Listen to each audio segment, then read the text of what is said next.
In environmental studies, the curriculum deliberately begins with the family and friends theme. It serves as the child's first step, moving their perspective outward from their internal world, the self, into the broader social world. This T-chart visualizes the two primary family structures students experience. On the left, nuclear families offer high levels of privacy and independence, but can sometimes lack an extended support network. On the right, joint families provide deep cultural heritage and shared responsibilities, though they often require individuals to sacrifice personal autonomy. Regardless of the exact structure, the family serves as the primary engine for socialization. This is the lifelong process where a child learns to adapt to the norms, values, and behaviors expected by their society.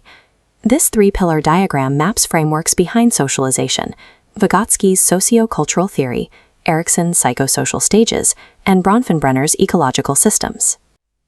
Zooming into Erikson's pillar, we find the first stage: trust versus mistrust. A child's early family environment determines this, shaping their psychological development and future relationships. As an educator, mastering these family dynamics and theories is essential. A child's home environment directly dictates their cognitive readiness and how they will behave the moment they step into your classroom. But that developmental environment is sometimes compromised. Here we see a young boy working in a matchbox factory. Child labor is a direct violation of a child's developmental rights, stripping away their potential and dignity. This side-by-side table breaks down the specific legal defenses established by the Child and Adolescent Labor Amendment Act of 2016. Notice the strict legal distinction here. A child is defined as anyone under 14, and they face a blanket ban on all employment. An adolescent between 14 and 18 is restricted specifically from hazardous sectors, like mining or working with explosives. There is one highly tested exception clause. A child under 14 may work in a family enterprise, provided the work is non-hazardous.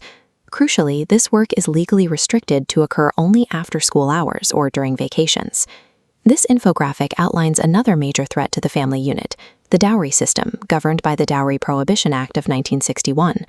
Under Section 3, the act of giving or taking a dowry carries a strict penalty of at least 5 years in prison and a fine of 15,000 rupees. Section 4 contains a critical legal nuance. Merely demanding a dowry is a punishable crime.